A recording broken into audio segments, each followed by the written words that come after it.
Okay, friends, I think we'll go ahead and start with the Namo Tassa and the three refuges for those who like to join that chanting.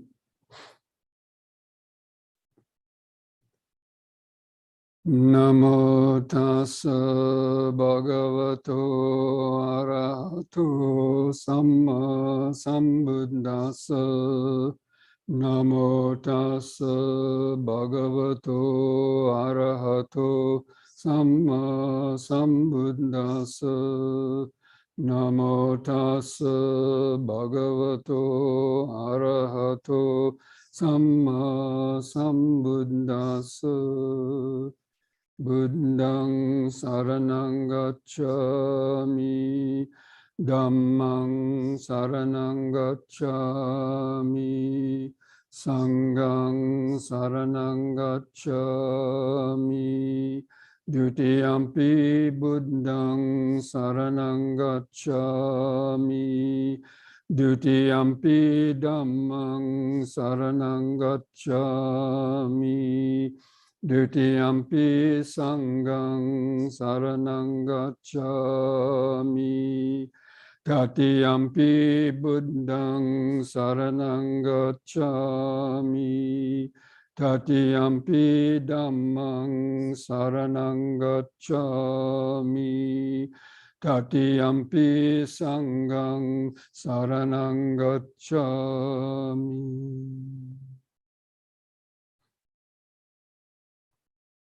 Welcome, friends, to this Wednesday evening sutta discussion or Dhamma discussion. Well, tonight's program, we're continuing with the questions and answers session. And there's some questions that came up from the sutta that I suggested you re-listening to or watching the video on the Mula Pariyaya Sutta, or the discourse on the root of all things, Majjhima Nikaya 1. So that sutta I had originally gone over a year ago, or in the first part of the pandemic. So it's a very deep sutta, so I recommended you re-listening to that. And if any further questions came up on that, people could ask. And there's also some other questions that people had sent in to me also. So I'm going to start with maybe some of the easier ones first.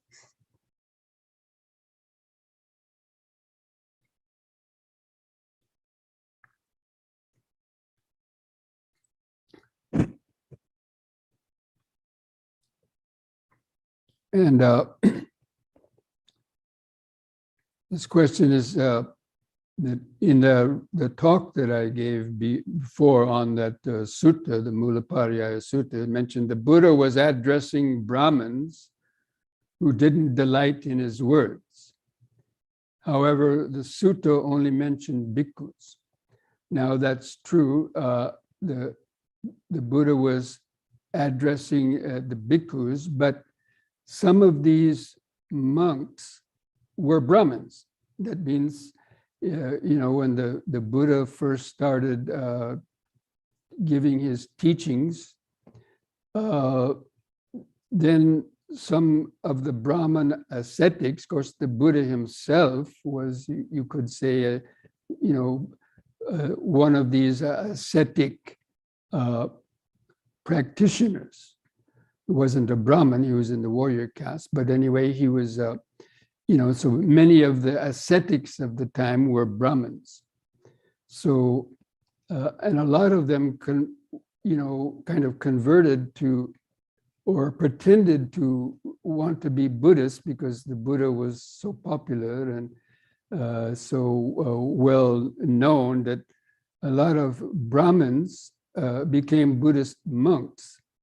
But still were clinging on to some of their Brahman beliefs, such as the belief in an Atman or universal soul.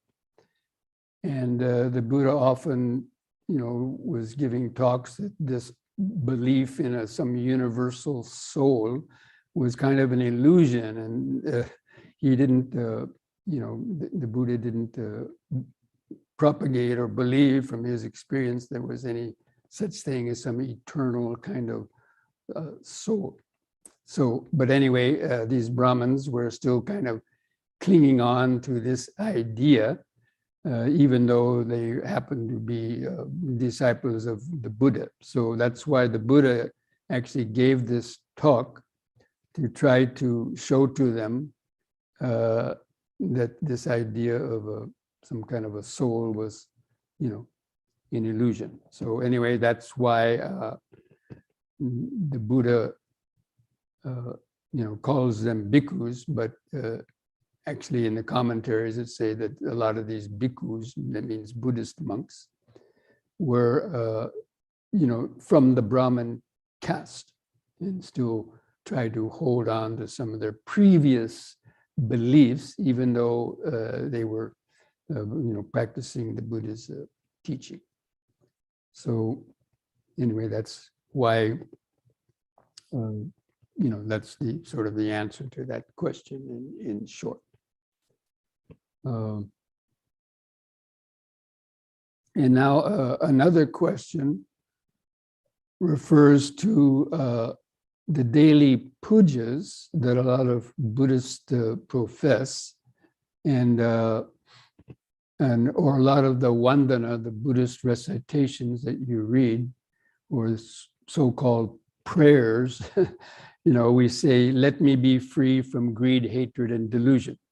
Or sometimes even in the Metta Sutta, in the development of metta, even in my own way of teaching that metta meditation, we're saying, may I be free from greed, hatred, and delusion. And may all other beings be free from greed, hatred, and delusion. So this question is actually, what is the meaning of the delusion in the context of the Dhamma? So delusion is normally an alternate translation for ignorance. That means basically not knowing the truth. Now, the dictionary definition of delusion is believing something to be true that is in fact not true, or kind of a fallacy. So people are deluded, and about certain things, but especially people can be deluded that they've even attained enlightenment, and we can see that this has happened. And even in the Buddha's day, there were some monks who thought they had attained full enlightenment, but later it was proved, and they even professed later on that they were actually not enlightened. So that's a classic example of delusion, thinking you are somebody that you're not, or you've attained some stages of enlightenment that you're not, or just being deluded about other ideas about truth. About believing, let's say from the Buddhist context, the idea that there was an individual kind of creator God that's somehow created this earth and the world and all the beings in it.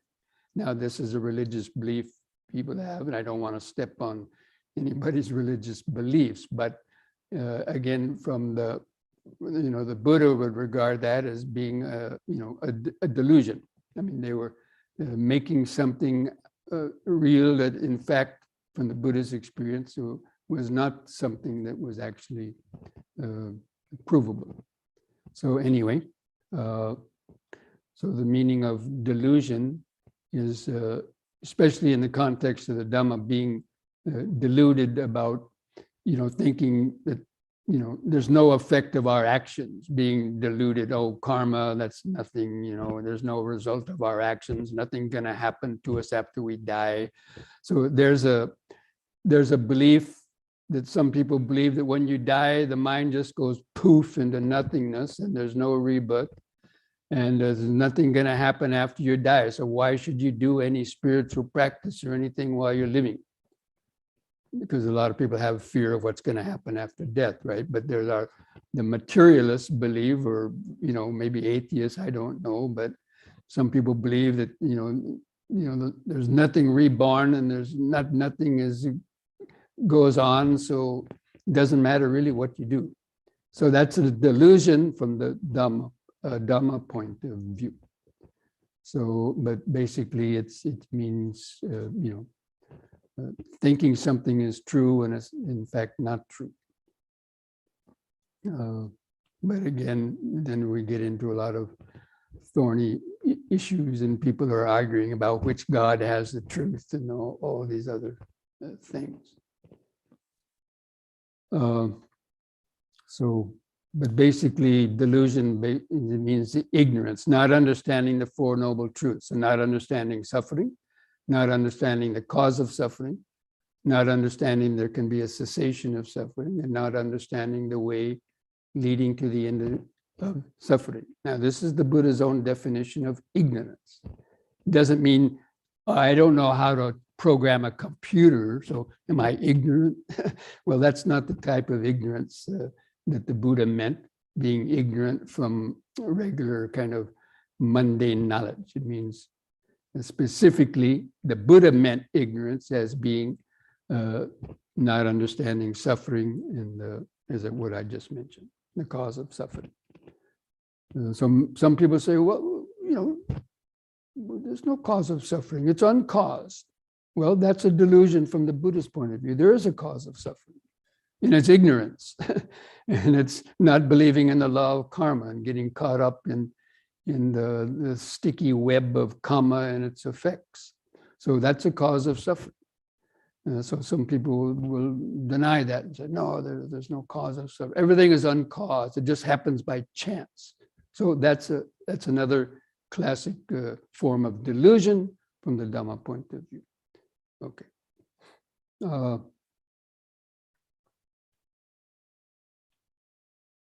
Now, this comes to another question, is that how can an ordinary person have any idea of the higher jhanas in Nibana? Now, when you're talking about an ordinary person, probably they're meaning in Buddhist terminology, they call a puthujjana, or an untaught ordinary person. That means who doesn't believe in the Dhamma and who doesn't believe really in much anything spiritual. Just a person who, doesn't believe in anything and just do whatever they want. But somebody who's not trained, specifically it means somebody who's not trained in the Dhamma. How can they have any idea of higher jhanas in Nibana? Well, they probably won't until they start practicing. So somebody who hasn't practiced the Dhamma or doesn't have some sort of spiritual practice, it could be other forms of meditation, yogic meditation, they can attain the jhanic levels, even doing different types of yogic type of concentrations, and maybe even in Christian meditations or in different other religions, they might have their own forms of meditation, and people might experience so-called jhanic states. But if a person doesn't have training in it, some people might accidentally get into a jhanic state or so. That means an altered state of consciousness, now either by drugs or by some other traumatic experience, but they generally won't be able to repeat it because they don't understand how it came. And so they won't be able to repeat it. But in the practice of Dhamma, when we learn the systematic training, how to develop Sila, Samadhi, and Panya, the Noble Eightfold Path, or if you're following some other specific discipline that's connected with meditation, then one could, even an ordinary person, if they train themselves, and they develop the discipline, they can attain the jhanas. But it's hard work. It doesn't come easy. And most people don't have that, they want everything quick, right? So they go shopping or spiritual shopping around trying to find the quickest method, but there's no quick methods. Not any genuine methods that are really going to be lasting. People can get some peak experience maybe for a few minutes or longer, and wowie wooey and so on, but they won't be able to get it, back easily and have really control over it. Without the systematic training and knowing the causes and conditions which allow the mind to reach these higher jhanas and Nibana, developing insight, because these are very specific, direct and specific meditation techniques developed by the Buddha that lead to these experiences. And without the training, most ordinary people are not going to do it. But people that are not monks, many lay people, they've trained themselves and they can do it.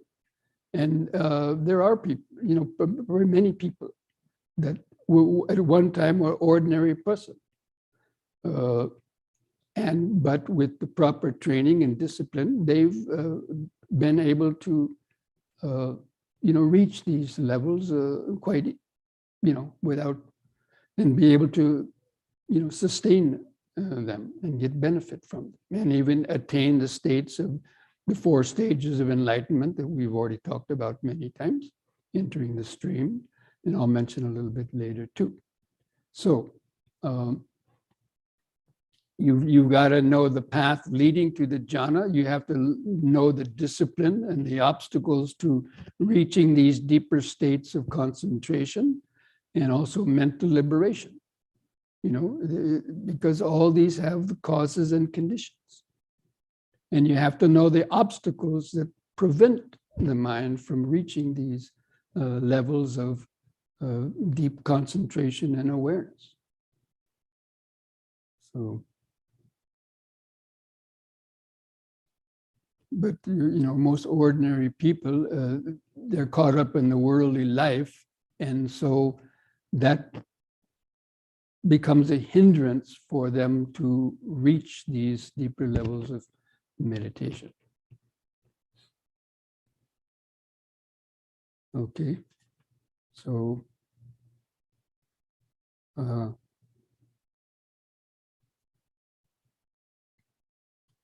this question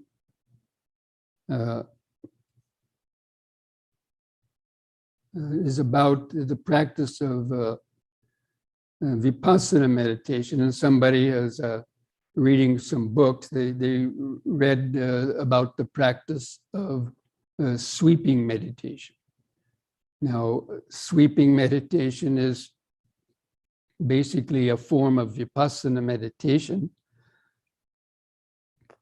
and it's only one aspect of meditation, but this person asks, can you explain the practice and benefits of sweeping meditation? It sounded like an accelerated Vipassana body scan. And basically it is. So sweeping meditation is a term that's usually connected with the teachings of S.N. Goenka, or the Uba Kin tradition of Vipassana meditation. And so it means sweeping the attention, or moving the attention up and down through the body, feeling all the sensations and the flow of impermanence. That's especially with the body sensations, to realize that,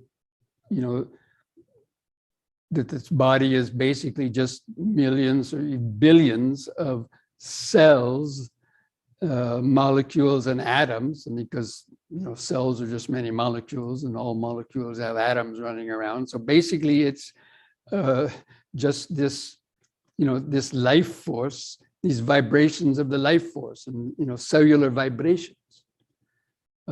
because every cell in the body is alive, and as long as it's receiving oxygen, and because we breathe in oxygen and life force, and the heart pumps that from the lungs, it pumps that oxygenated blood out and charges up the cells. The cells need oxygenated blood and life force, which is a kind of like electricity that comes in with the breathing and so on, the prana or the chi, right? And when you tune in, so first the person moves their attention, and even I've done this in my guided meditation sometimes, where I have you feel the vibrations in the body, and when we're doing the yoga, I say, feel the subtle sensations, after the exercise or during the exercise, to feel these, these life force vibrations. So sweeping just means to move your attention up and down through the body to feel that in a more dramatic way. So that's the term that's used sometimes in the specific practice. Usually it's connected with that, called sweeping. But it's only part of the practice. You don't start with sweeping automatically. You start by systematically going, like starting at the head or starting at the feet and working your way up, putting your attention on each different part of the body for 10, 15, 30 seconds to try to feel some vibration there. And then you move to another area and then another area. And you try to cover all the different parts. And then when you start feeling all these, then you practice sweeping in a more quicker way, or just moving your attention up and down in a general way, just feeling the body is just a mass of these changing sensations. So basically it's impermanence. The benefit of it is understanding impermanence, that this body is nothing solid. It's something that's continually, it's just a mass of energy and changing sensations. The idea of it being solid is an illusion because we know matter isn't ultimately solid, right? Because that's what quantum physics teaches us. Or Einstein discovered that matter is just energy, condensed energy at a very high level of vibration. So, and you can get that actual experience of that when you do the sweeping, or you just do scanning through the body, or just regular Vipassana too. You tune into the flow of impermanence and see how everything is just a mass of changing sensations. And at some point, when you're really tuned into that and your concentration is very strong, the feeling of a solid body can actually dissolve. It's like an Alka-Seltzer tablet dropped in water. You have an Alka-Seltzer tablet and it looks solid when you hold on to it, but if you put it into the water and it starts, bzzz, it dissolves into nothing. So it wasn't solid, right? So in the same way, all material matter, even this body, if you put it on a pile of wood and torch it, or put it in an oven, it'll burn up within an hour or two. Nothing would be left. Even the bones would turn to powder because it's not steel. Of course, even steel is not permanent ultimately. So anyway, the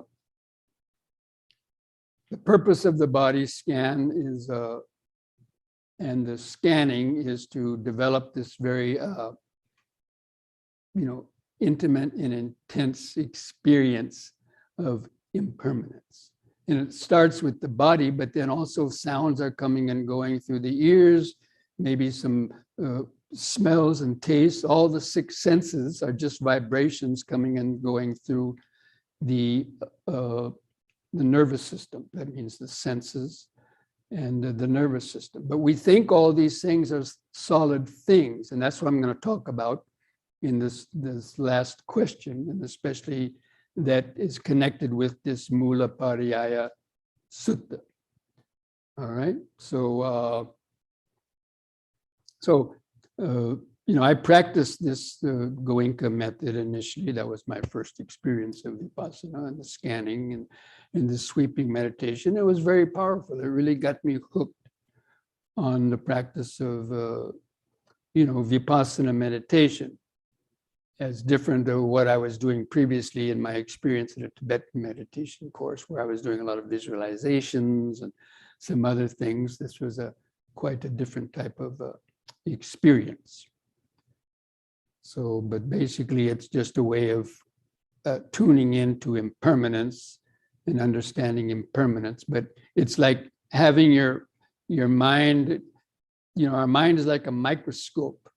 And normally most people's minds, because they're distracted with hindrances or ADHD, is not being able to concentrate, and people can't concentrate. So their mind is like a microscope, even on just the power of one. It's not even a power of two, but when you develop concentration and you're looking through that microscope, it's turning up the power from 5 to 10 to 50 to 100 to 200 to 500 to 1,000, until finally it becomes an atom smasher. When you reach the highest levels of jhana, it smashes the atom. That means you experience emptiness. So ultimately, the deepest experience of meditation is emptiness, and even emptiness of the ego. Right now, our sense of I seems to be something solid in our mind, but even that are just vibrations that are arising and vanishing very quickly, but we don't see it because our mind is very dull and it's clinging on, so we don't see the impermanence. And all of the whole Buddhist teaching about meditation is developing this insight into impermanence. And it starts with the physical body, because that's the easiest thing to see, and then that's once you understand that, you understand how everything else is impermanent. And so that's what we're going to actually, in this last question, I was saving this last question because it might take a little bit more time. Okay? So I hope I've answered those previous questions, at least somewhat satisfactory. Again, the only way one's gonna really, I can try to give you answers, but until you meditate and you get your own personal experience, then only then will you really know for yourself. Okay, so this last question is about this Mula Pariyaya Sutta that I hope most of you have re-listened to or watched. And specifically, this sutta, again, the Buddha was giving it, comes back to the first question, the Buddha was giving this sutta to Brahmins, to the monks, but he knew that some of these monks were still holding on to some of their Vedic or Brahmanic beliefs about, the soul or Atman. And that's the hindrance for attaining full enlightenment, is clinging on to the idea of some permanent self or soul that belongs to a person. It's going to be there forever or something. So that's considered a hindrance from the Buddhist point of view. Or even that there's some static entity that's, creating the world in some way. Okay, so these three stages of the sutta are about the Buddha. He's talking about the uninstructed person. Again, this uninstructed person who doesn't know anything about the Dhamma or hasn't been trained in the Dhamma. They perceive X as X. That means X can stand for anything. And in the sutta, the Buddha goes through, first of all, he talks about, this, the body, and then, anything, all the five aggregates. So any of the five aggregates, material, vibration, feeling, perception, volition, even the consciousness, he perceives that as being something that's kind of real.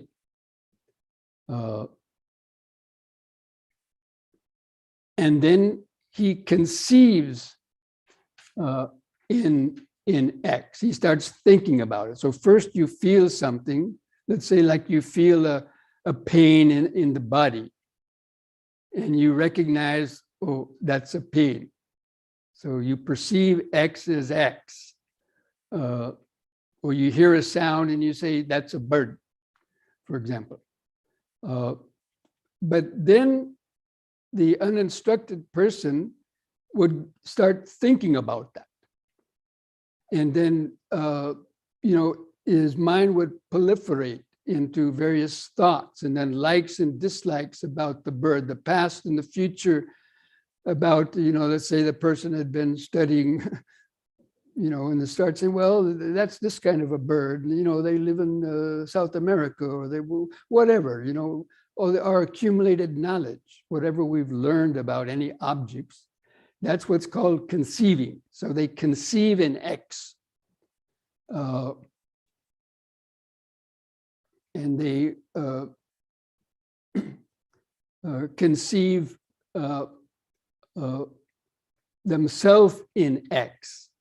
So like the body, they feel the body and they say, this is a body, but they say, then I am in this body. They think I am in this body. Or they see another body and I'm separate from this body. So they're conceiving apart from X. So in all these different ways, it's the self is posturing itself in some way to gain some kind of identification or advantage over this object. Again, any one of the five aggregates. And then he said, the person then, delights in X, or he says, X is mine, this is mine. We say, this body is mine. And then they delight in the body, or in somebody else's body, or they delight in that smell. They delight in that visible object, that taste. Oh, I love this, it's such a good taste, I like that. Or this smell, or there's any of the six senses. Or I like that thought, or I don't like the thought. So they're taking sides, and delighting or hating arises because it's connected to these delusions. So it's a gradual evolution. First, one perceives an object as being something, and then they start thinking about it. And they think about it in terms of I, in me and mine. I'm in this object, or I'm separate from this object. Like they feel their stomach. Oh, I have a stomach ache. This ache is in me or in this body. And this body belongs to mine.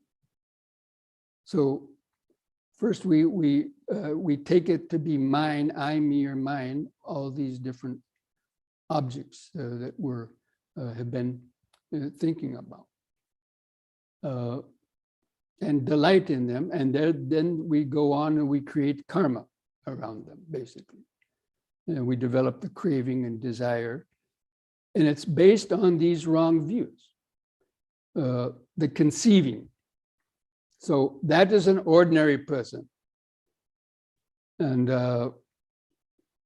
who's uninstructed in the Dhamma. And so that means anybody who's not yet attained stream entry. So specifically, it means anybody who's not attained stream entry falls into this category of uninstructed worldling. And, they go, every time you feel something touching the senses, the mind, perceives it and then thinks about it, and then thinks about it in terms of me and my relationship to it, the past and the future. All of that is kind of immediately drawn out of the unconscious mind. And the mind goes into all these various types of thoughts and considerations about it, and clings to them as this is mine and I, and they delight or hate in them. That means they like or dislike the objects, get caught up in fights and quarrels and create all kinds of karma, because the mind is clinging to these delusions, these fallacies. You're taking something that is just a material vibration and turning it into some object that appears separate from yourself and getting attached to it. And that's how suffering arises. That's the arising of suffering, the second noble truth that comes from ignorance, that not understanding how the mind has got caught up into the mental process. Okay, so that is the first stage, is this uninstructed person. Now, the next section is for what is called the trainer, the trainee. That means somebody who's already attained stream entry and or once returning or never returning. So somebody who's attained the first three stages of enlightenment, they're called a trainee because they've had a glimpse of Nibbana. So they know the truth, but they're still not living in it 100%. So they're training themselves. So the second part of the sutta, after having talked about the uninstructed ordinary person, so then the trainee who knows better but still can't help himself, and he still gets caught up in all this thinking and conceiving. So the trainee also perceives X as X. So I hear the same sound that you hear, or I feel the same kind of sensations in the body, but I don't conceive in X. I don't start thinking about it and turning that vibration. So we perceive the vibration. Now, when you hear a bird chirping and I hear a bird chirping, we hear the same sound vibration, but you may interpret it as being this kind of a bird, and I may say, no, that's a different kind of bird. It's the same sound, but we get caught up in differences because that's our conditioning, and so on. So the trainee knows better that he shouldn't, but because he's not perfect yet, or she, they get caught up. So it said the trainee perceives X as X, but they should not conceive in X or conceive as X as being in me or apart from me, nor delighting in X or saying X is mine. Even saying, this is my body and this is my pain. They should not do it, but because again, their mindfulness is not perfect, they still get caught up in some of those things. But of course, those three types of person, the Sotapanna, once returner, never returner, they wouldn't get caught up to the point of doing any real serious heavy karma that would cause them any real serious kind of suffering. They're still going to suffer in different ways, and get caught up in the law of karma, but not to the point of being reborn in hell or in the animal world or some of these other effects of our negative actions.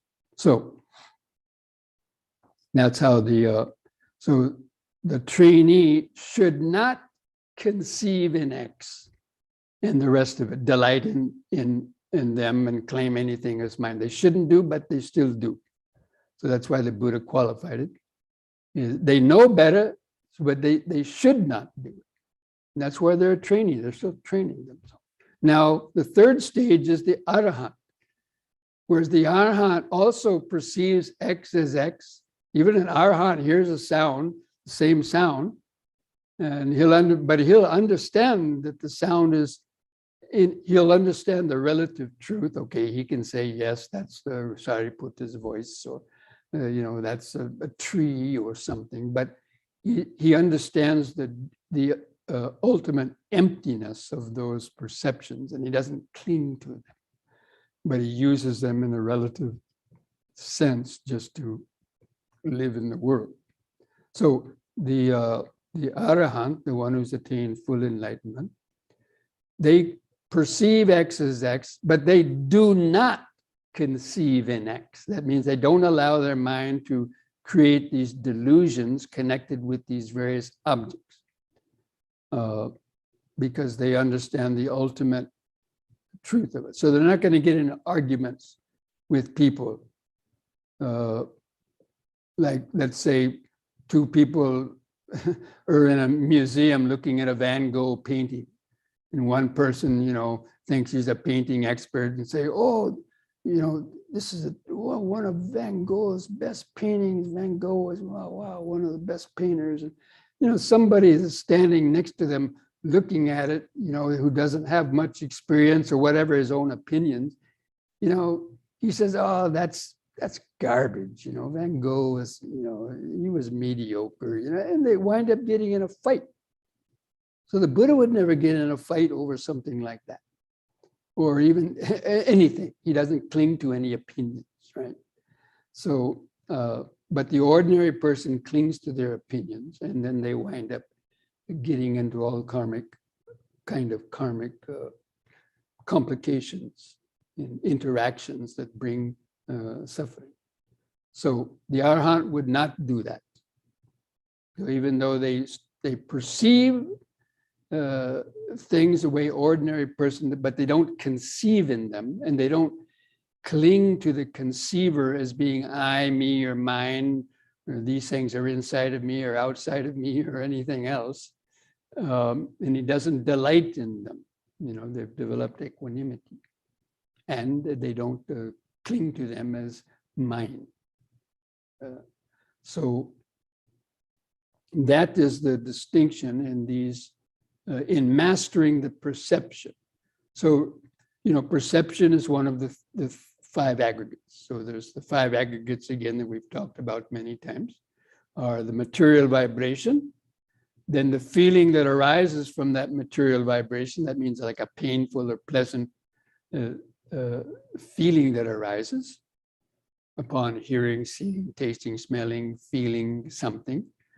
And then perceiving what it is, recognizing what it is, and then seeing it as something that's outside of yourself and sort of clinging to it. And then you start thinking about it and making decisions based on your opinions or your past experiences about this object, whether you like it or dislike it, think it's beautiful or ugly, and so on. And then the consciousness that thinks that I am the doer. I'm really some entity that's seeing, hearing, tasting, smelling, thinking, deciding, and it's real, and my opinions are real, and I'm going to fight others about it. And you see, that's the delusion, the self-delusion, clinging to the consciousness as being I, me, or mine. So the Arahant would not do things like that. Now, according to the sutra, it goes on to explain 3 or 4 different classes of Arahants or experiences about it. Somebody who's been liberated by lust or free from lust, hatred, and delusion, but I'm not going to go into that. It's just subtle nuances of this the state of the Arahant or even the Buddha. So anyway, those 3 states of perception, that the Putta jhana clings to these perceptions and as being real, whereas the awakened person knows that they're not real, but they still might cling to them a little bit, but not to the extent that the ordinary person does.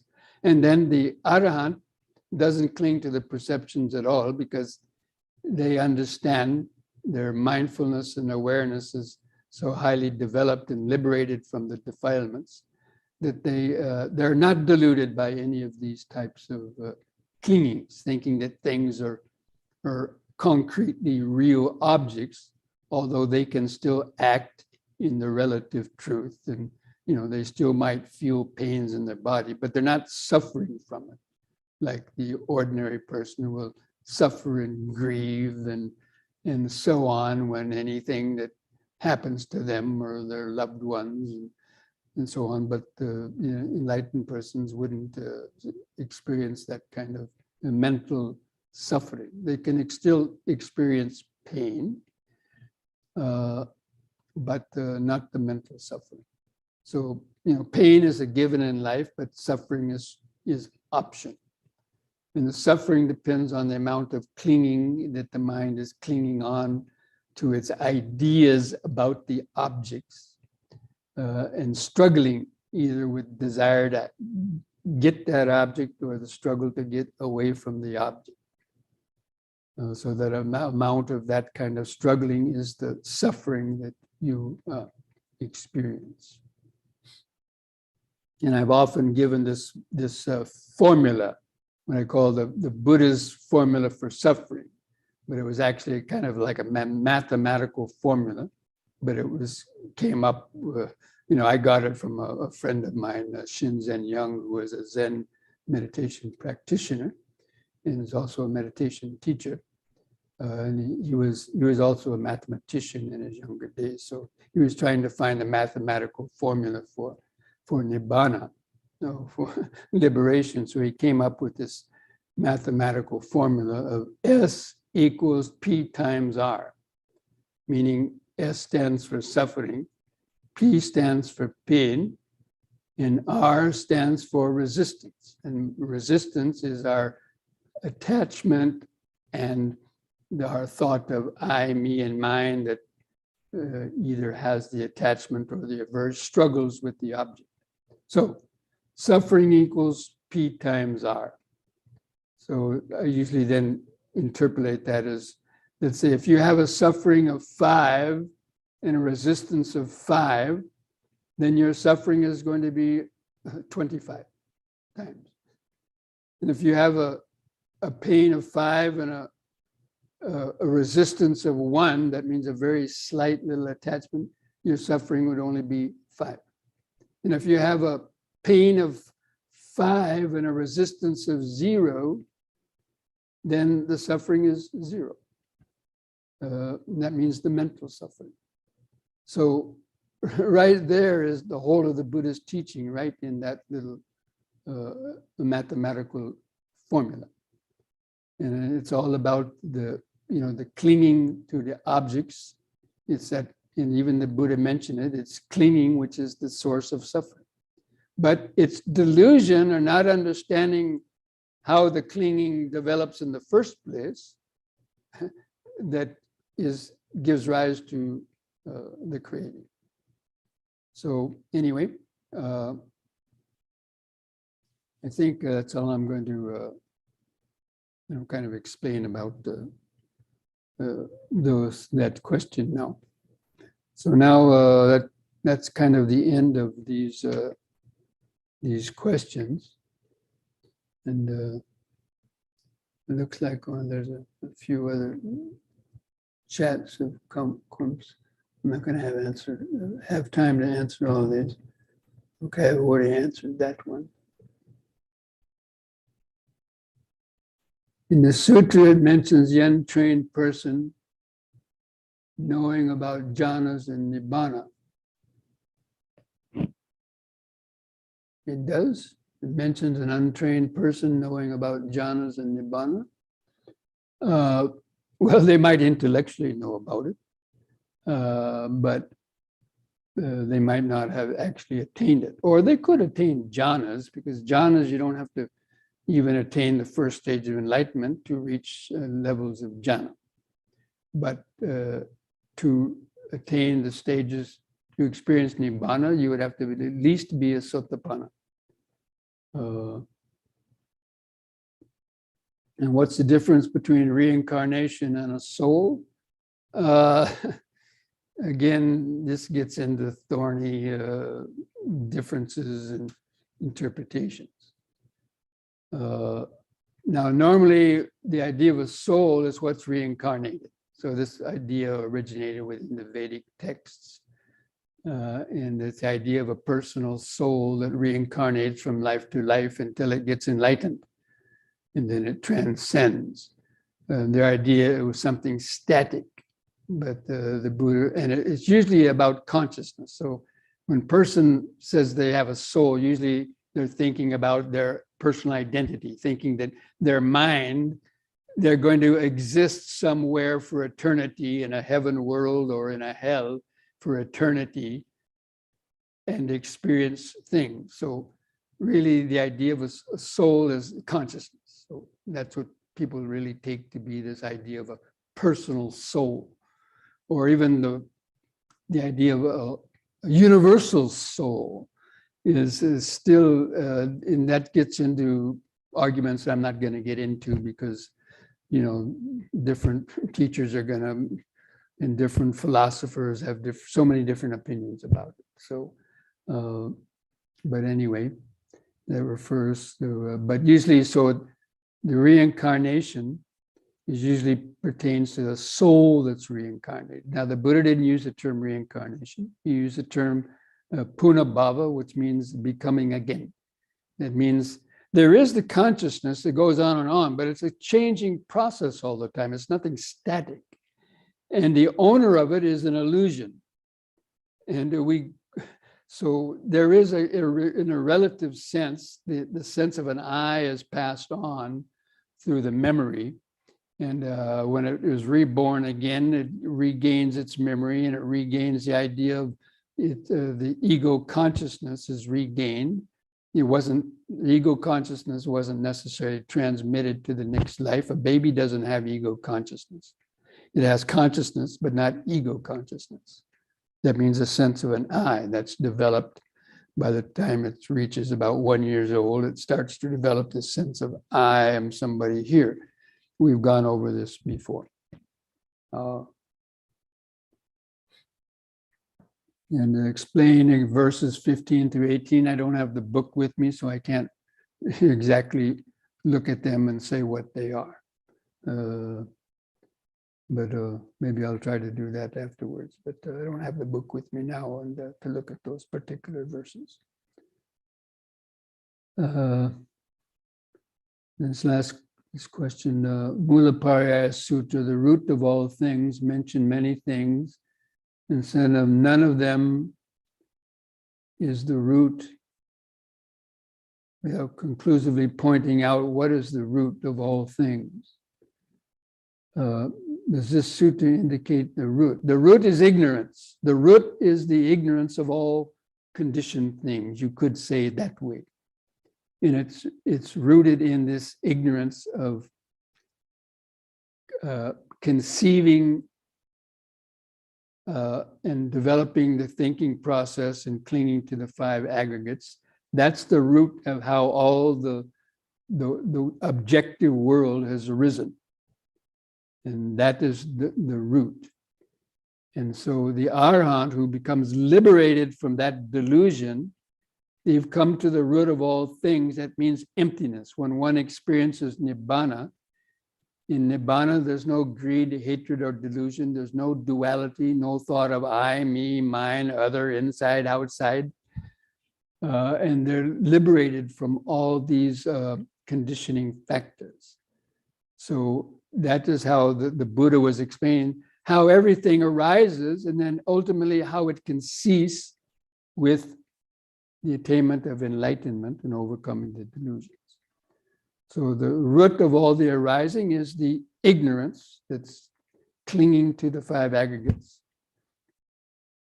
and the past karma that has conditioned that, and then how it can eventually cease. So the 4 Noble Truths is what addresses that. How suffering arises through this ignorance, not understanding the truth about the mind, and then getting caught up in, the baby is born from ignorance, but at the moment of birth, for the first 6 months or so, it doesn't have a formed sense of the ego that's developed as they learn language and then their unconscious mind, they start remembering objects and they get caught back up into it again. But if a person was able to stay in that kind of relative expanded awareness of a baby's consciousness, but a baby still has ignorance. So I'm not saying that a baby is enlightened, but if they were able to maintain that state of pure present moment awareness and not get caught up in clinging to the past and the future, then they would have a much better chance of attaining enlightenment at a young age. So anyway, so that's about all I can really say about that. Okay. So, I'm glad this is not a question. This is thank you, Bhante. Well, you're all welcome. And, again, I don't know if I've answered all your questions perfectly, but again, as I said, you're not going to be satisfied until you have directly perceived for yourself what is the root of all things. And, like the Buddha said, at the time if he was enlightened, the first words that came out of the Buddha's mouth after he attained enlightenment was, "Oh, house builder, you are seen." Or, "For many a lifetime I wandered in samsara, seeking but not finding the builder of this house. Now with the enlightenment, oh, house builder, you are seen. All your rafters are broken. The ridge pole is shattered. The mind has reached the unconditioned state. And achieved is the end of suffering. And the rafters are craving, and the ridge pole is the I am delusion." And those were the Buddha's words when he had that experience of enlightenment. It was so profound. He directly saw in that experience the unconditioned state of the mind. And all of his teachings came from that. And so this teaching was to help these Brahmins overcome this idea of some individual soul in the mind, or any of their other delusions about how the world was created. There was some God that created the world. No, the world is created within your own mind. And the Buddha, in another very important statement that I've mentioned many times, is that the world, the arising of the world, the ceasing of the world, and the way leading to the ceasing of the world, and the world in the Buddha's terminology means the world of duality, the world of the multitudinous objects and so on, the world of delusion.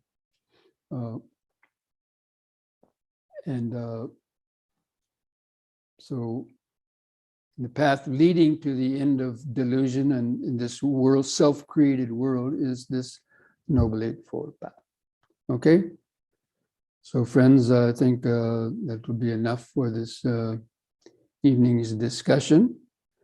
And so we're going to take a short break, come back in a few minutes, have a few yoga exercises, and then have our evening meditation. Okay? Okay, see you back in a few minutes.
Bhante, you have to switch on the mic, wireless mic.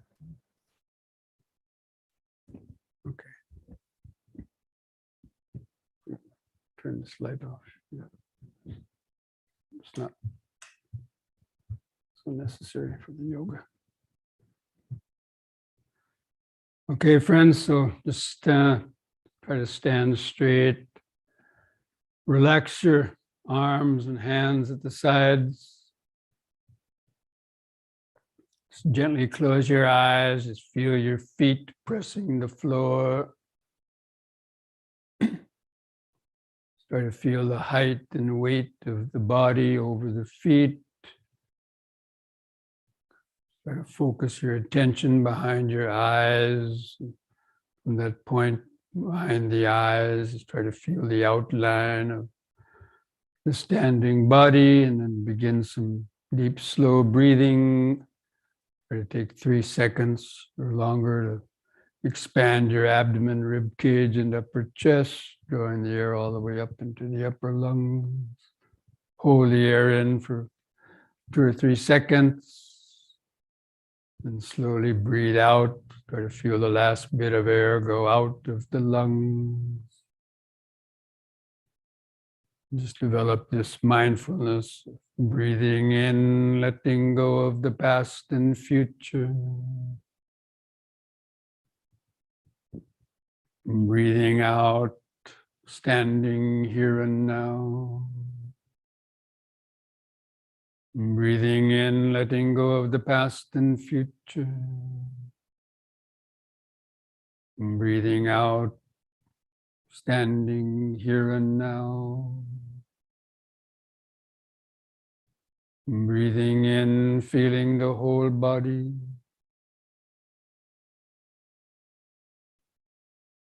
Breathing out, feeling the whole body. And now we're going to begin the exercises, coordinating them with this same breathing. And open the eyes and observe as I lead you through it. So on the next in breath, raise the arms over the head, interlock the fingers, turn the palms up, straighten the arms, stretch your head back. Look at the back of the hand, stretch upward. Out breath, turn the palms down, touch the top of the head. And again, in breath, palms up, straighten the arms, stretch the head back, bend backwards a little bit.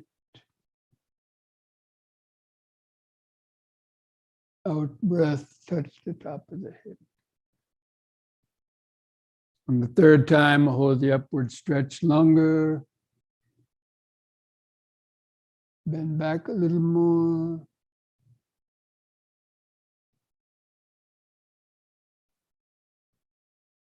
Release the fingers, arms back to the side, the out breath. Gently close the eyes, keep the attention focused in the body, on or in the body. Just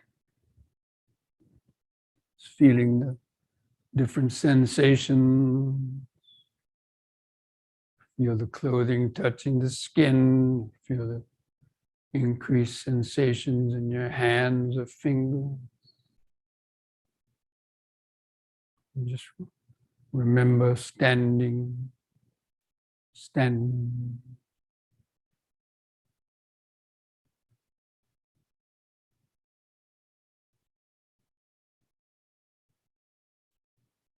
Letting go of your thoughts. Just keep the mind grounded in the body, centered in the body. And the next in breath, push up on the toes while raising the arms over the head in this way and stretch upwards.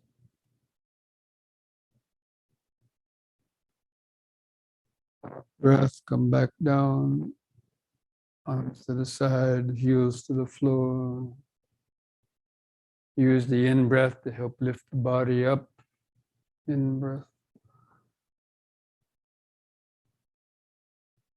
Stretch.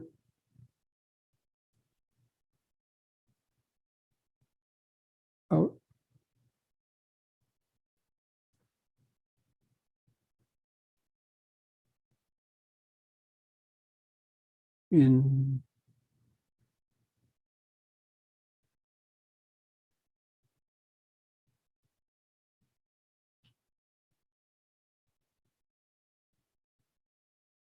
out.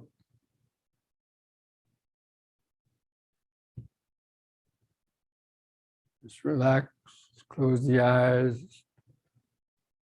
feel the increased subtle sensation in the oxygenated blood, the cellular vibration.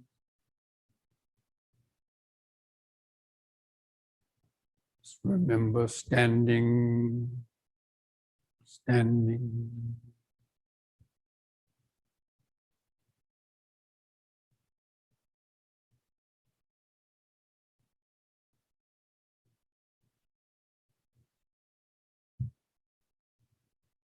And next we'll do the side bending on the in-breath. Raise both arms up and keep your fingers and arms straight, close to your head. On the out-breath, bend over the right side as far as you comfortably can. Feel the stretch in the side. Keep the arms and hands parallel to each other like railroad tracks. In-breath, lift up. And the next out breath to the other side. Just coordinate the movement with the breathing. In breath up.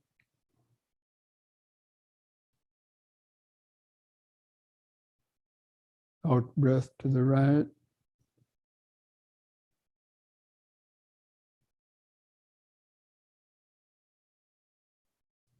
In.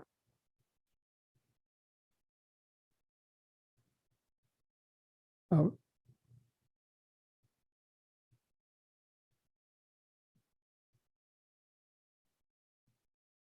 In. Once more to each side, out breath.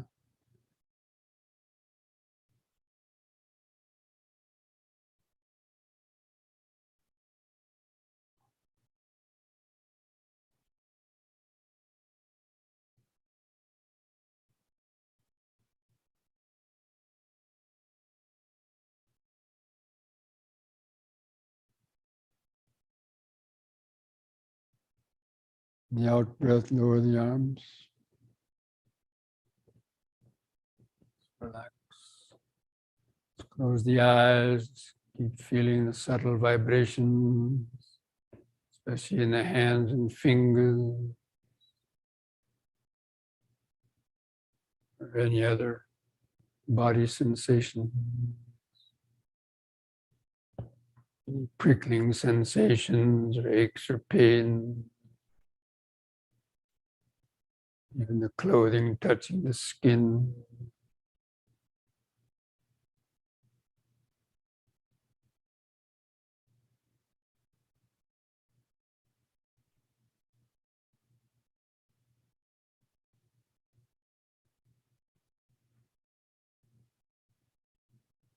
Just perceiving X as X, just perceiving material vibrations. Don't conceive in X.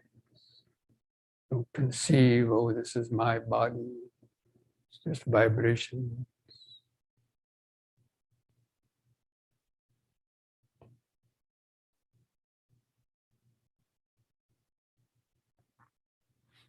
You now spread the feet apart about 3 feet. And hold the arms out to the side. We'll do twisting from right to left. We'll breathe in. On the out breath, twist to the right, keeping your eyes focused on the hand backwards.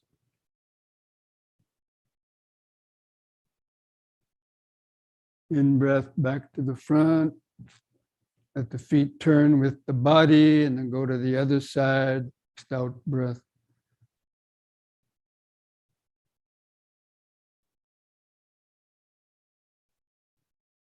In breath front. Just keep repeating that to the other side. Out breath to the right.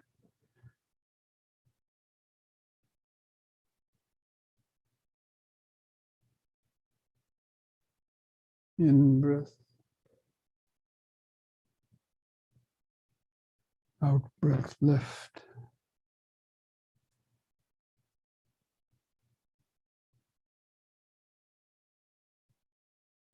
In breath. Once more to each side.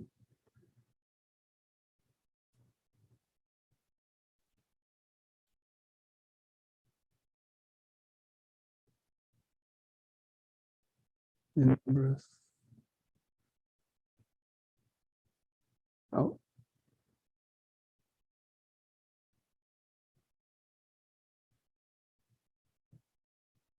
In breath. Lower the arms, relax.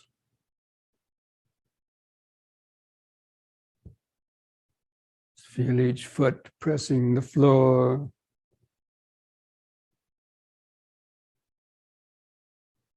Feel the sensations in the hands and fingers.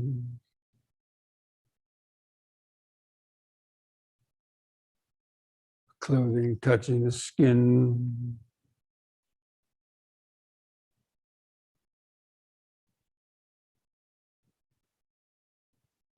Go into one last exercise. Forward and backward bending, keeping the legs apart. So let the hands touch the front of your thighs. Again, be careful on the back bend. Don't bend back too far the first time. So breathe in. On the out breath, bend forward and let the hands slide down to the kneecaps. Keep the head up, try to flatten the spine, look out straight ahead. Legs straight. In breath, lift up. Move the hands under the buttocks for support. And let the head go back. On the out breath, gently bend backwards, not too far, first time. Keep your eyes open.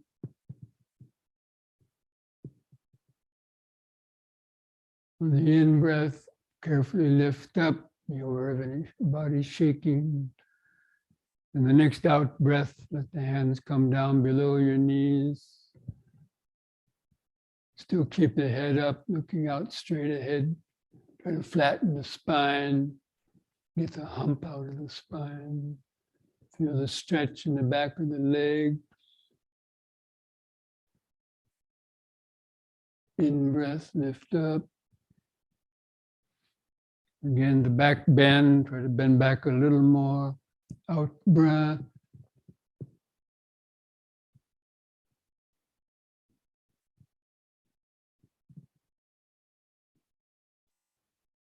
In breath up.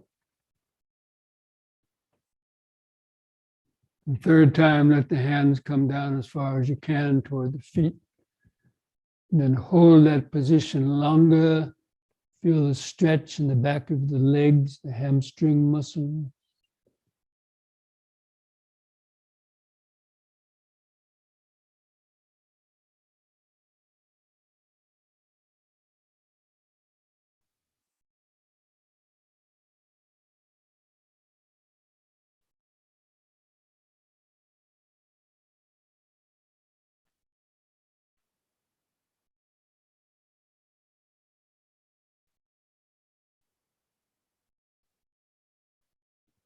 And lift up on an in-breath. And once more, the back bend. Be careful.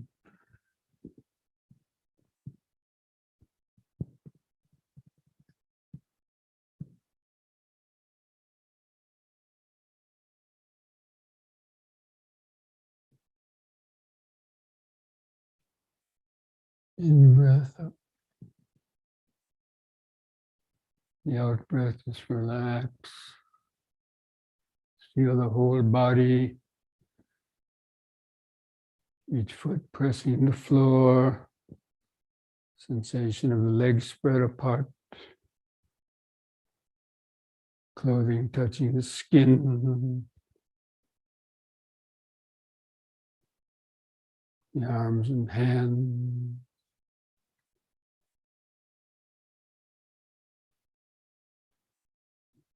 Feel the head balanced on top.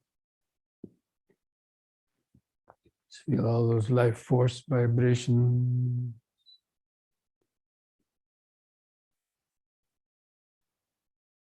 Present moment, body-centered awareness.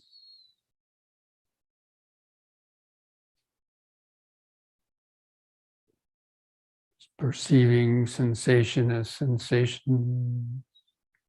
Don't conceive in the sensation. Don't take the sensations to be mine. I am in this body, or separate from the body. Delight in the sensation. Just is what it is.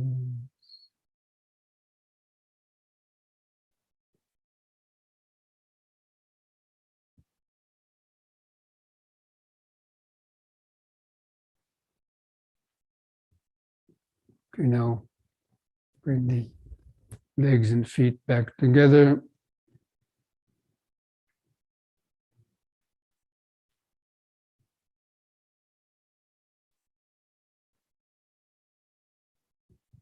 Okay, now we'll come back to our seats and get ready for the sitting meditation.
Friends, sit straight, comfortable in your meditation seat.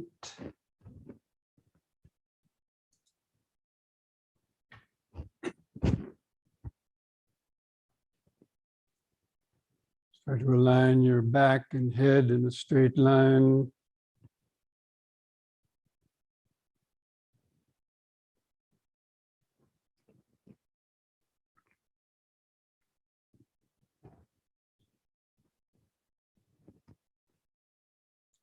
Gently close your eyes.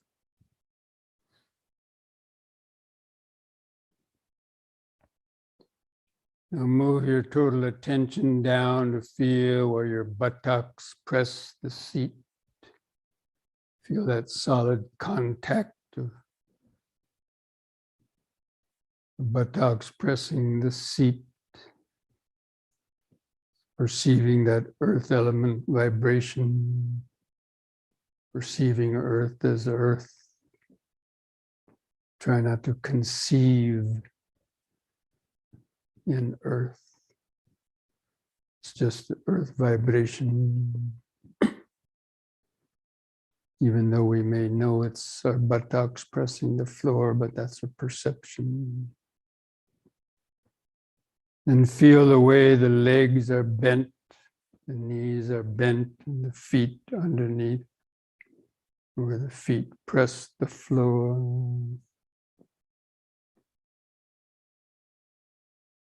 And it's just that earth element vibration, sensations of hardness.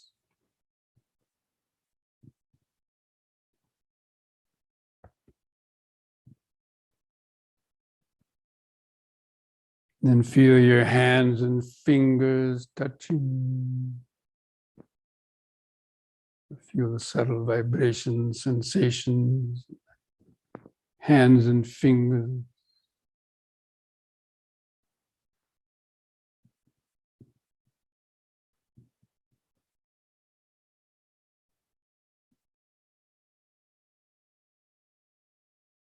Sort of just behind the hands and the back. Feel that natural inward curve of the lower spine, lumbar vertebrae. Just try to establish, feel that inward curve of the lower spine. Supports the weight of the upper body.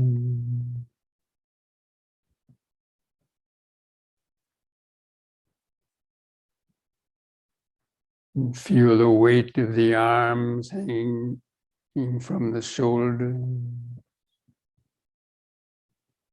Just relax the shoulder.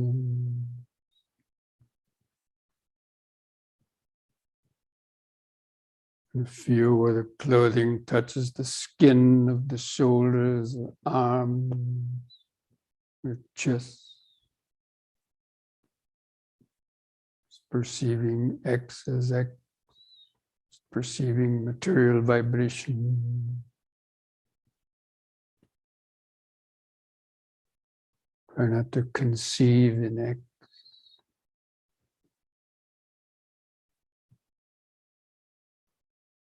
Just material vibration.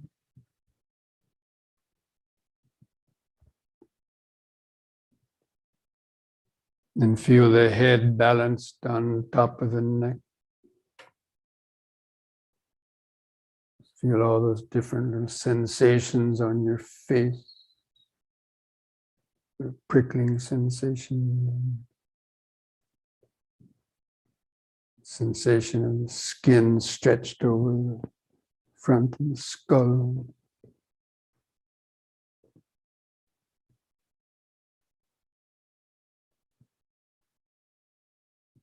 And feel the lips touching together.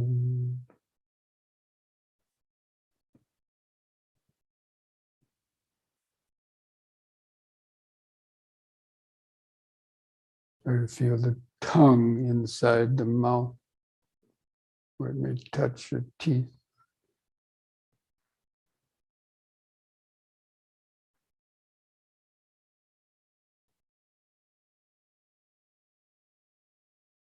The raw sensation.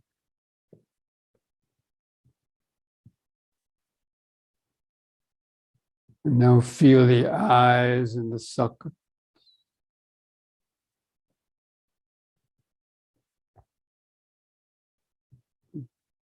The eyelid stretched over the eyeball.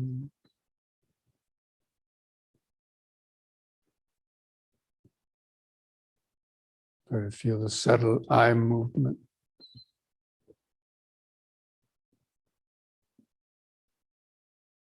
Relax the eyes.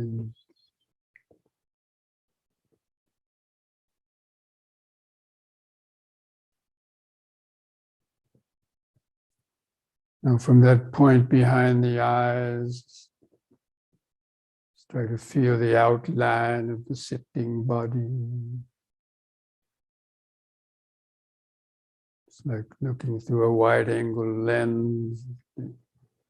the lens of the mind expand, feel the outline of the sitting body, the head on top, shoulders, arms, torso, legs, feet underneath, buttocks pressing the seat. And just try to hold that outline of the sitting body in the mind's eye. Or if you can try sweeping the mind up and down through the body. Just take a few seconds, 5 seconds to kind of see if you can just move the attention down, sweeping down from the head down to the feet. Just in a general sense, feeling different sensations. Going all the way down to the toes. It's like panning with the movie camera. Move the attention back up from the toes, back up through the body to the head. Sweeping the body from head to the toes. Feeling that impermanence, all the changing sensation.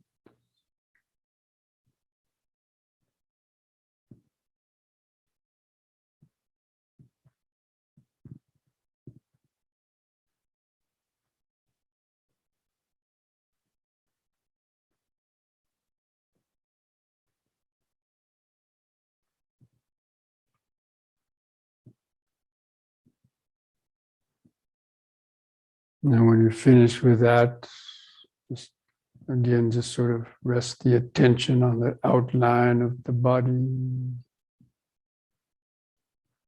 Then begin some deep, slow breathing again, like we did in the yoga. Take a few seconds to expand the abdomen, rib cage, and upper chest. Feel that dynamic expanding and contracting. Hold the air in the lungs 2 or 3 seconds. Slowly breathe out. Let's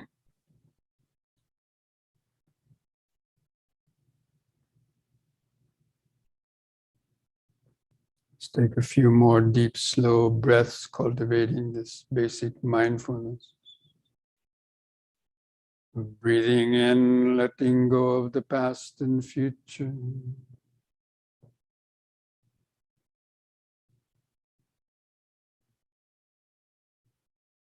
Breathing out, sitting here and now.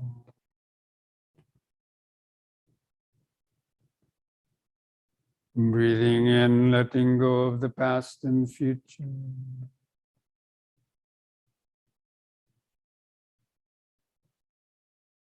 Breathing out, sitting here and now.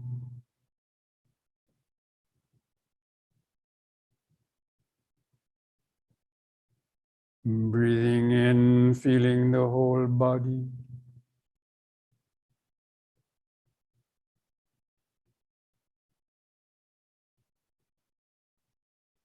Breathing out, feeling the whole body.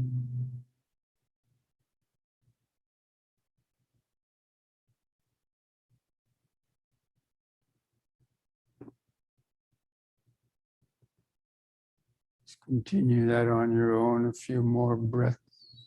Breathing in, feeling the whole body.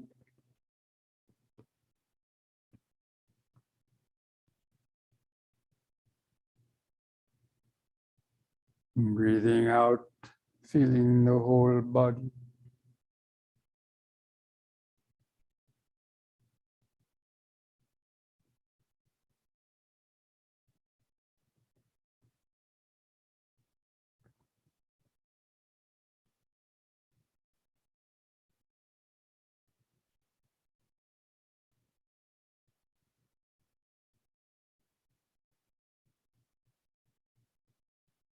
After scanning through the body, or sweeping the body, then you just sort of hold the outline of the body in the mind's eye.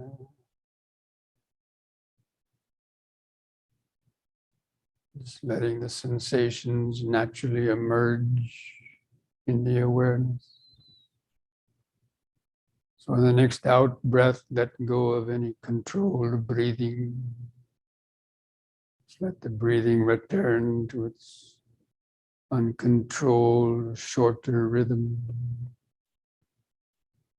irregular rhythm, but continue to feel it. Imagine you're looking down through that microscope, concentrated awareness. Feel the subtler expanding and contracting movement. If you can, just tune into the 3 phases of each breath cycle, or the 4 phases of each breath cycle. Sensations of breathing in, the brief pause, the contracting sensations of the out breath, and the brief pause. It's developing the power of concentration.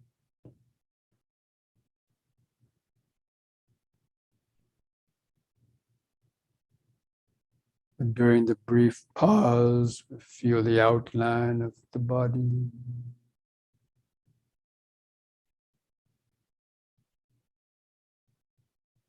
Or if you can just maintain that outline of the sitting body, the breathing there in the middle. Just breathing in, sitting. Breathing out, sitting.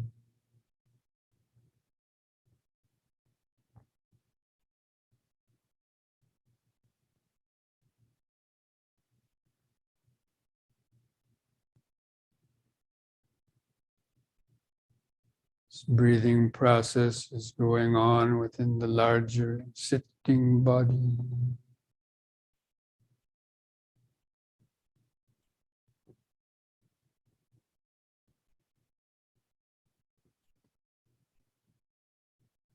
And just tune in to all those different little sensations. It's purely physical vibration, which are basically just cells, molecules, and atoms vibrating. Electrons going around the atom. It's just life force. Cellular interaction. The breathing process, clothing rubbing against the skin as it expands and contracts, producing so many different sensations.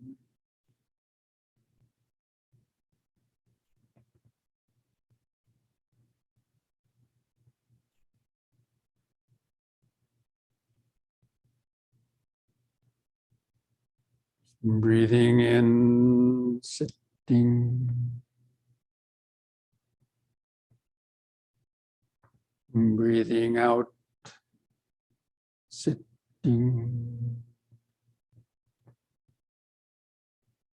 It's the ongoing, continuous connection to the present moment awareness. Letting go of the past and future. Tuning into the present moment. Breathing in, sitting. Breathing out, sitting. breath by breath, moment by moment.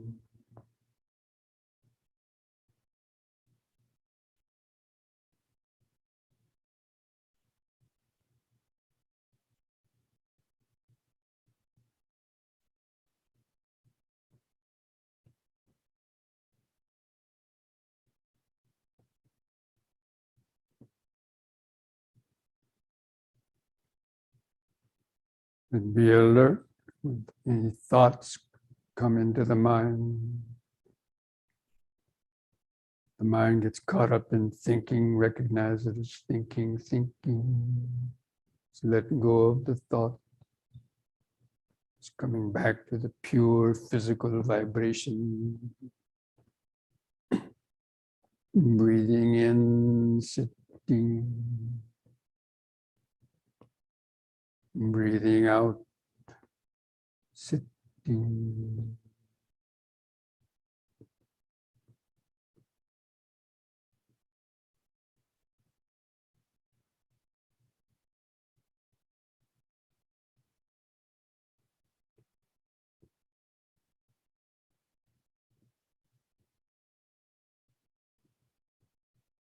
Just opening up to all the different physical vibrations of this sitting, breathing body.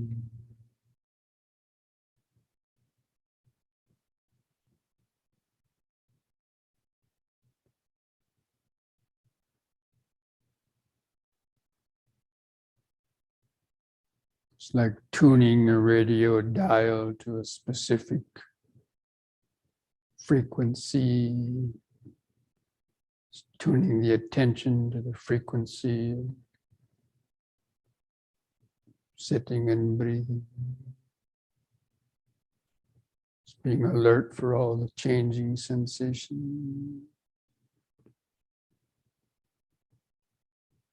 The in-breath from beginning to end. A brief pause. The out-breath from beginning to end. A brief pause.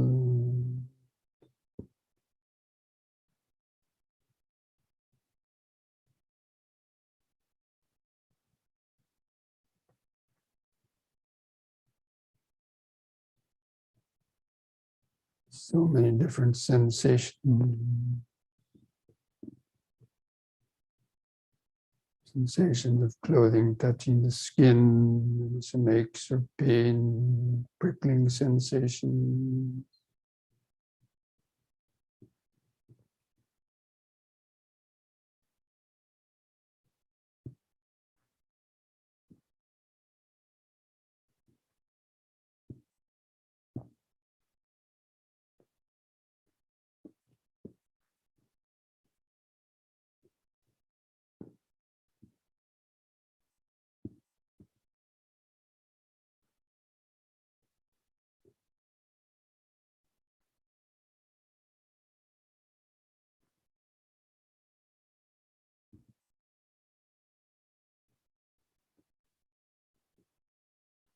Perceiving sensation as just sensation. Don't conceive in sensation, saying, this is my body. I am in this body, and apart from the body, all these various thoughts. Just pure sensation.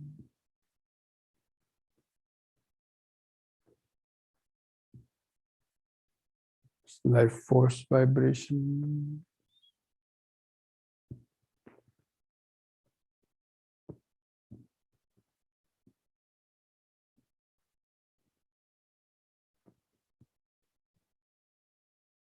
There's no past, no future, it's just the now. Sensations arising and vanishing.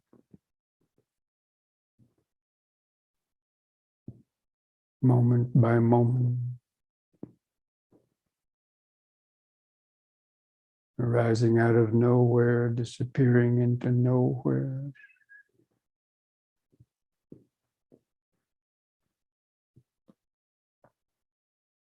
And even these sound vibrations that you're hearing are just sound vibrations going in one ear, out the other,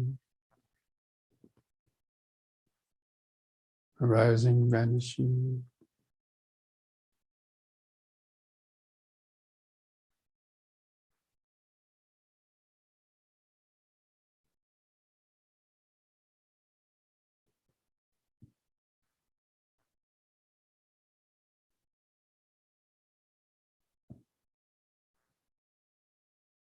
And thoughts, ideas, urges, memories, just arising and vanishing through that space of awareness.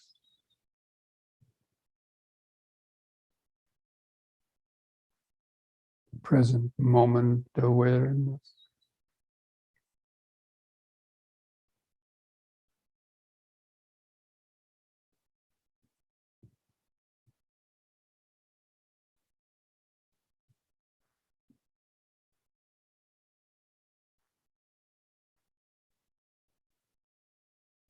Don't let the mind get trapped in any particular sensations or thoughts. Create the world, the past and future, desire or aversion.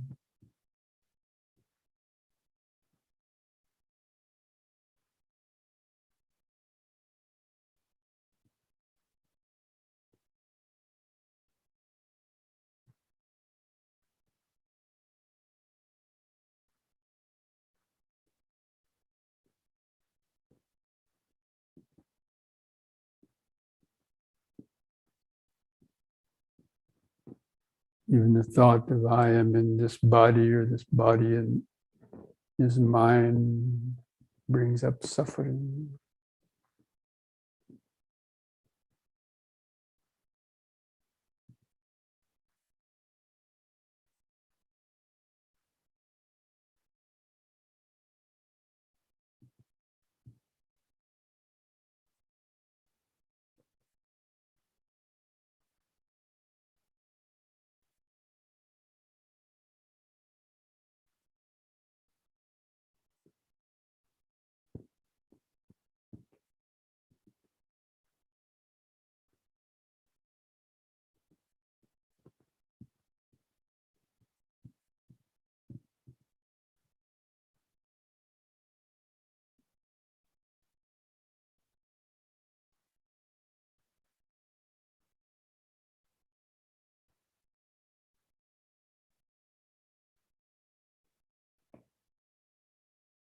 Started noticing more subtler vibration, sensation,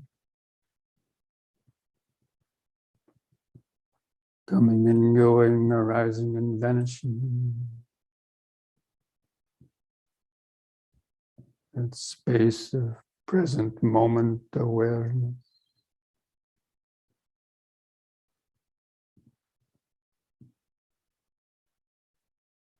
Perceiving vibration is just vibration. Try not to conceive in vibration.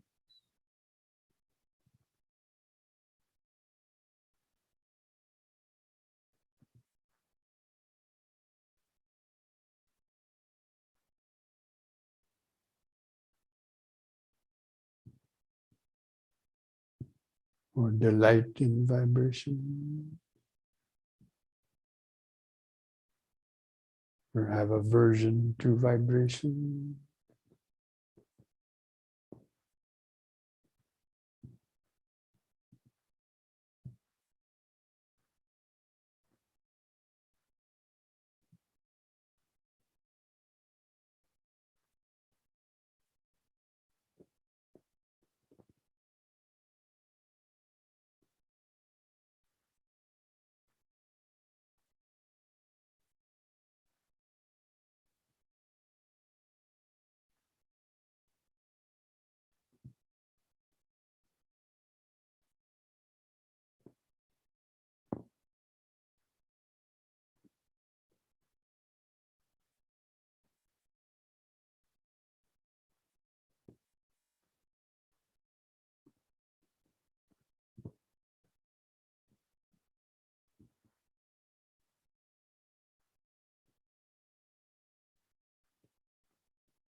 Breathing in, sitting. Breathing out, sitting. Sensations come and go. Pleasure or pain come and go. Sounds come and go. Thoughts, memories, desires come and go. Thoughts of I, me, or mine come and go. These are all just the conditioned elements of the body and mind, in the flow of impermanence, arising, vanishing, arising, vanishing, in the space of present moment awareness.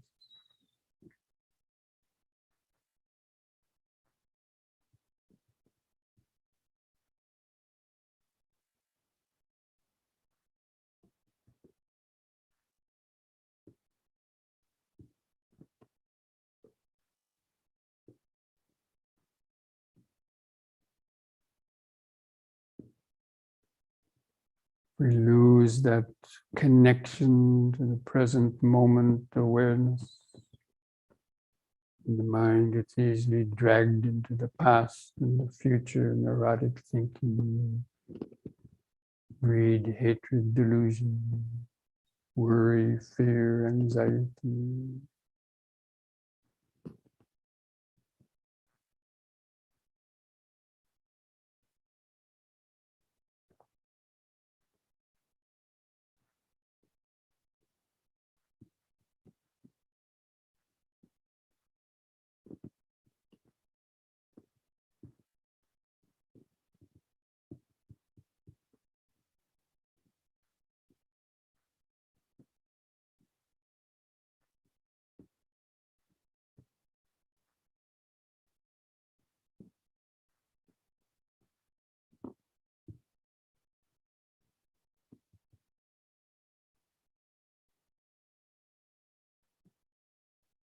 Keep opening up to that flow of impermanence. Try to become like an empty house with nobody home to answer the call, knocking on the doors and windows.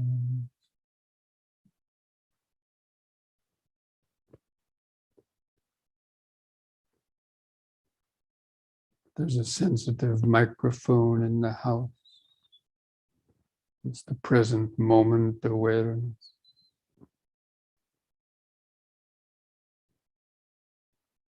That knows but doesn't know.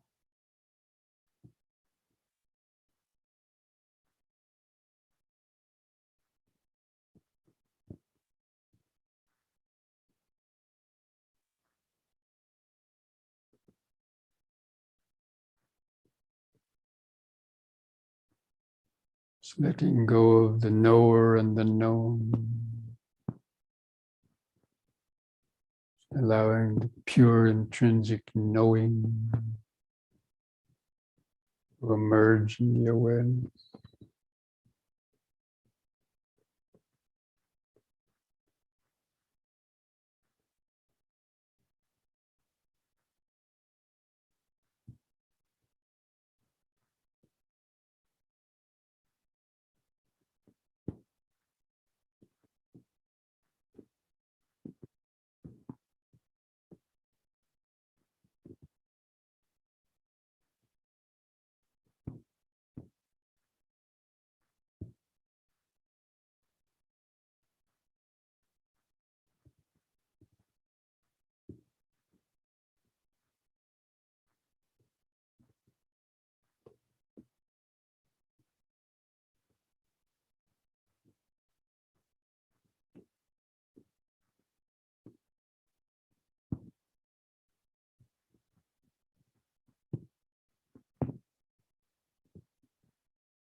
perceive sound vibration as sound vibration. Conceive and sound vibration. We're identifying it as the bell ending the meditation period. Then we might delight in that. Oh, the meditation is over now. If you want to go longer, oh shucks, I wish it could go longer. Suffering arises.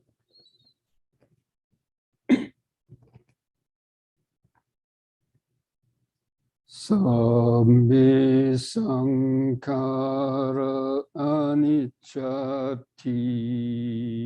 yada panyaya pasati atana bindati dukkhi isamago visuddhiya.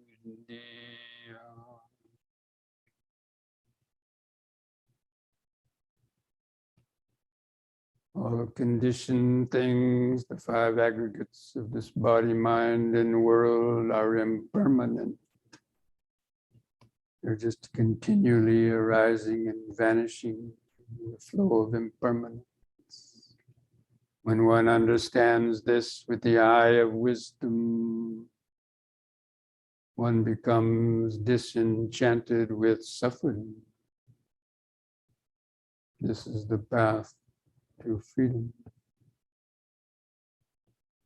And thus spoke the Buddha.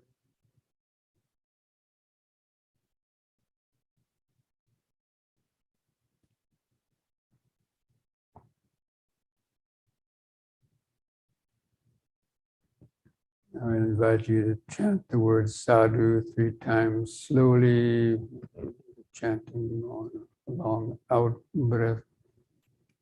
Feel the vibrations in your body and mind.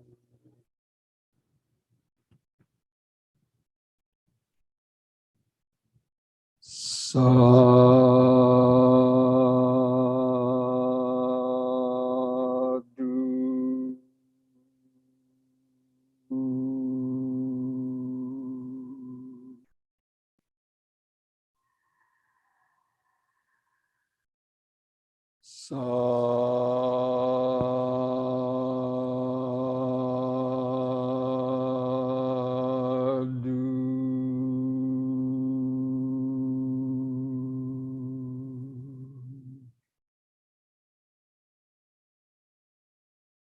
Sadhu.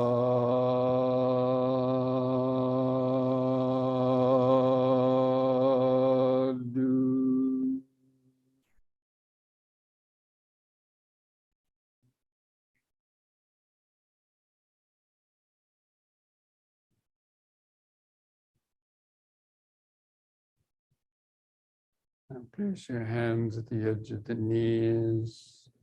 Take one more deep in breath. Breathing in, stretch the head back. Pull against the knees to arch your spine backwards.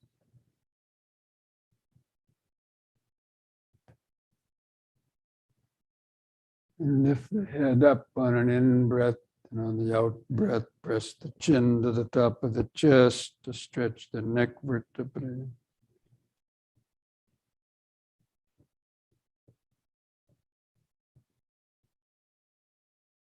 And lift the chin up level on an in-breath. Relax on the out-breath. Nelson, can you turn that light on, that lower light?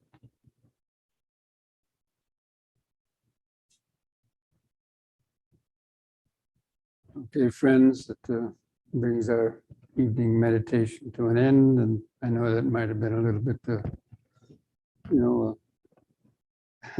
could call it deep meditation, or maybe hard for some of you to follow. But anyway, that's, It was wonderful, Bhante. that's the meaning of that sutta, learning how to understand that process of, turning pure perceptions and pure vibrations into conceiving them as being the multitudinous world, objective world, getting caught up into our loves and hates about these material vibrations. Anyway, you can contemplate that during the week and see if you can observe some of those things going on in your mind. So hopefully by Sunday, I'll send out the next little newsletter, and I'll recommend another sutta to re-listen to from our list of previous suttas that we've gone over videotaped before. And for any questions that may come up from those, or any other questions that you may have about any aspects of Dhamma practice, meditation, Dhamma practice, and related questions. Okay? Okay. Be well, be safe. Good one, Sarana. Mindfulness a day keeps dukkha away. Yes. Thank you very much. Thank you, Thank Bhante. Thank you. You're all night. welcome.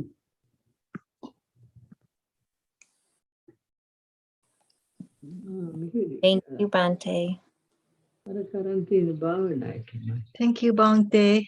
Are you Sri Lankan? Thank you, Bhante. Thank you, Thank you, Bhante. Bhante. Everyone Saranai. Bhante. Sangha bless you. Buddhu Sarana Bhante.